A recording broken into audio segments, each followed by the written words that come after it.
Well, the first thing a copywriter can help with is to develop that to find that brand voice. And that's something that a business owner can use again and again.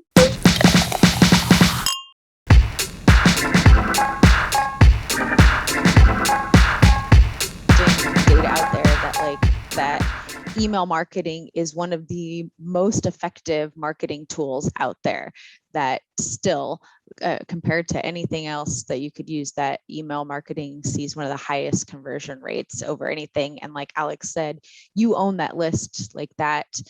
Anyone who signs up or subscribes to your list, those are your people, whereas your audience on Facebook or Instagram or whatever, those are Facebook's people and Instagram's people. So that email marketing list and getting people from those platforms onto your email marketing list is really important. So we should do a whole video, a blog series about email marketing. We could. We really could. Okay, so let's switch a little bit and talk about specifically the benefits of copywriting on an e-commerce site. What are like the top couple things that come to mind for the benefits of having really good copywriting, specifically as it relates to an e-commerce site? I mean, sales comes to mind first. Yep. How about you, Jess? I would say good copywriting gives you a chance to make your e-commerce store stand out, because it's something that so many businesses overlook. It's all about, and don't get me wrong, the graphics and the brand design and all of that stuff is very important. But if I get onto a really beautiful page and I'm halfway through and the copy looks like a machine wrote it or something weird and there's spelling errors, I just lose interest. So yeah, if you want to be seen as professional, if you want to be a step above, maybe like, everyone else, yes, good copy can help you do that. Yeah. I think that it's really easy for people to think that branding is just the graphics, right? It's just the design and the fonts and the colors and everything, but your brand encompasses so much more beyond just the look, and your copy and your language and your voice, the tone that you're speaking is completely part of your brand. And so well worth taking the time to figure out, like we were talking about before, who is your audience that you're speaking to, and making sure that you are crafting your language in a way that speaks to them. So at the end of the day, it is about sales with e-commerce, right? So, I mean, it's a very simple question, but does copy matter for making sales? And I think that we know the answer, which is it does. Yeah, it's vital, isn't it? It's kind of the difference between having someone just get bored and leave your site and never come back, never think about you ever again, or like having like ride or die, a loyal customer base. It's just like all over your website, repeated sales, and is like a customer for life. Like I think copywriting can do that, and it's powerful. Jess? Even if you have minimal copy on your site, you should be using it to the best of your ability. So yeah, like you say, Alex, just the difference between a strong call to action and maybe no call to action, or having too many calls to action on one page, things like that. Yeah. So yeah. And with the product descriptions, I hate to go back to that again, but in terms of sales, they are your silent salespeople, your product description. So yes, once again.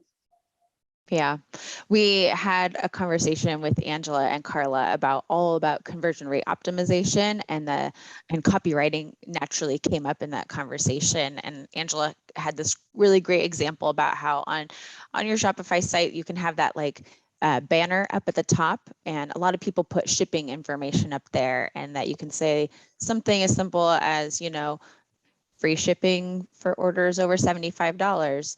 And that gets the information across, but she said that for her boutique, she said, it was like free shipping plus something else equals your best day ever, right? And it was something that was like catchy and fun and different, and it made it stand out. And then, it elicits a little bit more of an emotional response from the people that are reading it, and it connects them more to your business, so even something as simple as letting somebody know about your shipping, like that's copy, and that can be transformed into a tool to get them to take action.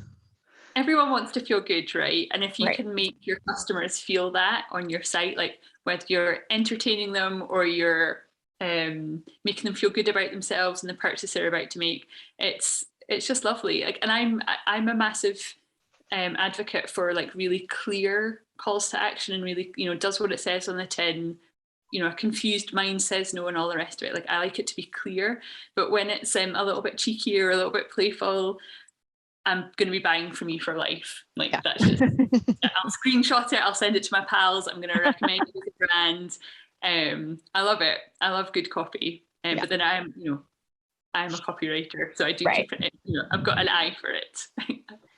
Yeah. So when it comes to an e-commerce site, and because there is, like you guys have said, there's tons of places, anywhere where there's words is copy, which is a lot. It's all over your website. So if someone was gonna focus on just like one or two things right off the bat, where would you tell somebody to start with their copy on their site? Like, what are the most important things to focus on? Everything, but where would you start? My top 3 product pages. Mm-hmm. Your product descriptions, your calls to action, and your meta description.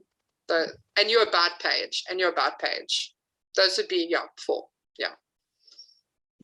Yeah, I agree. I wasn't sure where this was going to go, but I think we're in agreement, because your meta description tells Google what your page is about. So you can have the best product page in the world, but if you do, Google will probably figure it out. But you also just want to give that extra hint to Google, like, this is what this page is about. And so when someone's searching for that specific thing, they find it. So definitely product page. Otherwise, like, what are you doing? Meta description for sure. And yeah, I agree. Calls to action, because again, like, that's just gonna, like, this is what the conversion rate optimization was all about, like just making that journey like super smooth and as frictionless as possible. So if you can make your calls to action like so intuitive that someone doesn't even realize kind of what's happening, they're just so far through, and then it's, the actions happened, the sales happened. That's great. Yeah. Mm-hmm. Yeah, totally agree. Yeah. And then if somebody is going to jump in then with their product descriptions and meta descriptions and all the descriptions, all the things, should they tackle this themselves? Is this a DIY thing, or should they hire a copywriter? Or what are the cases where you might do one over the other? Like, what are the pros and cons of each? It's totally possible to DIY it and do it yourself, and I don't think there's anything wrong with that, especially if you're on a limited budget, and you can.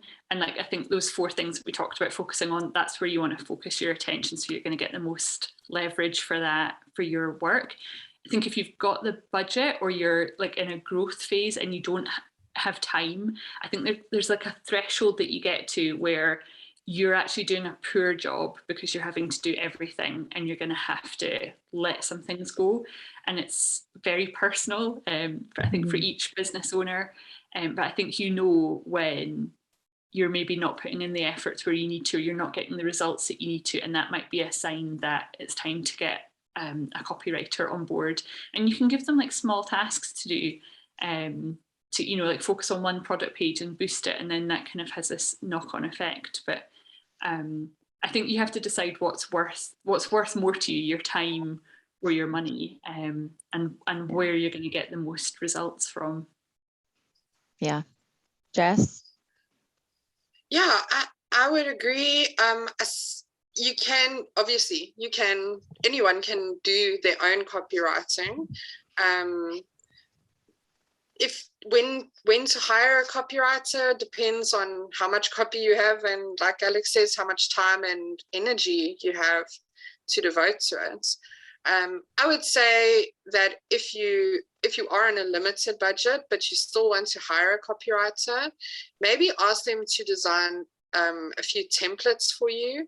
That is something that you could use again and again, like, for example, product page templates. If maybe you have like a lot of, I don't know, for a collection of dresses, we could make you a template that's just for what information is going to go in there, so that it would make it easier for you. If you don't have budget to hire someone to do all of your writing, that would be another way you could go. Or maybe hire somebody to do the like the one-time pages, the pages that will just need to be written once, like your about page, and some of those things that are just, once you do it once, then it's done, and doesn't have like products. You're going to be always adding new products. Yes, like email automations, those kind of things. Yes. Yeah. Like a welcome series, or abandoned cart series of emails, to have somebody help with that. And then it's set, and it just does its thing. So going back to those 4 top things that you would focus on. So product descriptions, the meta descriptions, the about page, and clear call to actions. Can you guys maybe kind of focusing on those 4, give some good, because you guys are both wonderful copywriters, give some good tips for specifically those areas and how you can increase sales on your website, or if you have tips for other areas of your website too that can help increase sales, please share your magical wisdom. I think I've got 2. And the first one is like, tell me your story. Tell your story. Like, figure out what makes you special, figure out what makes you unique. And I know we're going to cover this in a little bit, so I'm not going to say too much, but really sell your story. I think that's differentiating yourself from the competition is really important, and that's how you're going to get the sale. And the second thing I would say is really focus on the benefits, not the features. Like, I know it's a pair of shoes. Like, I know what makes a shoe. Tell me how it's going to make me feel. Tell me how I'm going to look. Tell me about how I'm going to experience it, and why I need that in my life, and how it's just going to make everything wonderful. Not necessarily overselling it, but there's some great examples of overselling. Although I don't really write like that, but I think when I see it, I think it's funny and quirky and kooky. But yeah, I think a lot of people focus on, this is my product, this is how it works, this is what it does, and I'm like, great, it's very it's boring to read. Tell me about how what it's going to do in my life, why I need that, why I can't live without it. So that's kind of what I want to know. So it's interesting because Angela has talked before about product photos and how important it is, excuse me, with your product photos to have pictures that your customers can see themselves wearing that piece of clothing. Like, they could picture themselves in that picture, right? So they identify it, they connect with it, and they can see themselves wearing that top or wearing those jeans or whatever in their lives. And it's like the same thing applies to the words, right? That you want to write in such a way where they're seeing themselves experiencing, and if you're just like, this is like you're saying, it's very like, mer, mer, mer, mer, mer, like that doesn't put them into what you're trying to sell. Whereas if you can describe the benefits, then it really does pull them in. So it's interesting that in both ways, that's what you're trying to do with both the pictures, photos, product photos, and the description. The end goal is the same, that you want your customer to see themselves there. The only thing I would add for the product pages is, yes, it's very important. You want them to You want them to be feeling the sun on their back, and they're wearing that sundress, and all their friends are asking them where they got it. It's eliciting that emotional response, but also giving them all the information, especially when you're just starting out with your website. But like Alex said, nothing to get too hung up about. Try and just learn a little bit more and a little bit more and a little bit more, and try different things. And yeah, that would be my advice. So when we take into consideration all the things we've talked about so far, as you know, just how copywriting is that persuasive writing and trying to get people to take action, and keeping in mind SEO and all of that, and how it relates to an e-commerce business, how can you promote your e-commerce website? And how does copywriting play into that? I would say, well, where do you begin? I mean, copywriting can help you in so many ways with your website. The first place would be to start with your ads, because I believe, you know, that's writing that you pay to put out there in the world. So it's something to really pay attention to, learning to write a good ad. I would say in terms of SEO as well, it can, you can promote your websites. Good product descriptions. Like if you have spent time to get someone to a product page and there's no product description, or it's a very poor one and it doesn't answer the questions they had about the product, then that's just a total waste. So even though it is quite a big job to write quality product descriptions, it's totally worth your time. In terms of conversions, I believe. And then Alex could probably add more to this, but I would say a place to focus on would be your meta description, to make sure that's well described for when someone does find you through a Google search. Yeah, Alex. That is a gem of an answer. I think Jess covered everything like just perfectly. And just, I would just say, I would have totally forgotten to mention meta descriptions, and that's really important for SEO, and it is what I do. But I think, thanks for pointing that out, because I think it is really important, as Jess said. I'm a big believer in figuring out what works first before you pour money into it, basically. And I think you kind of see that in organic social media posts, and in your SEO. Like you'll begin to see what's working, and it might take some time, but I think that it's always worth. I like to dial up what works rather than just, just what do they say, like throw spaghetti at the wall, just like put money in it, earn money.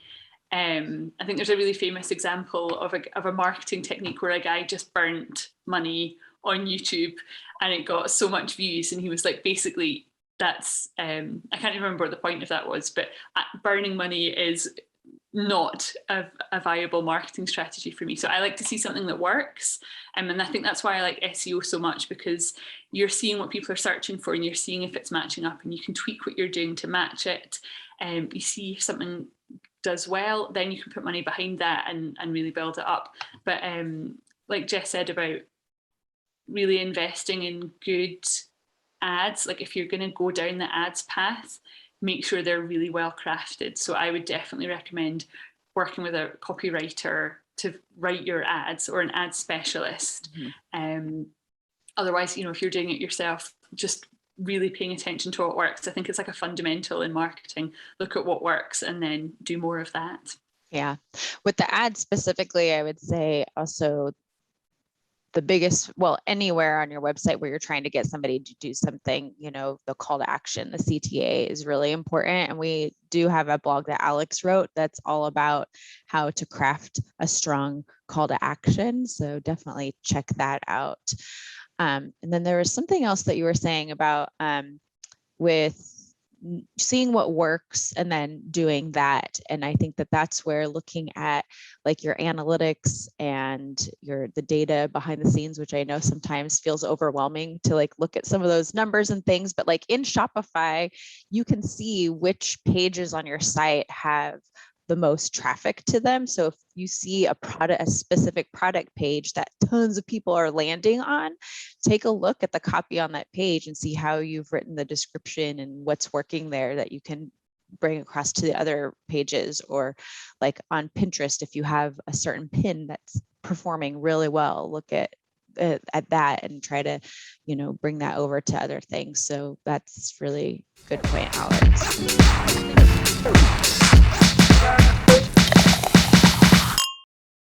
Need more? Check out the blog at hotmessblog.com. And don't forget to subscribe to our channel too. Cheers!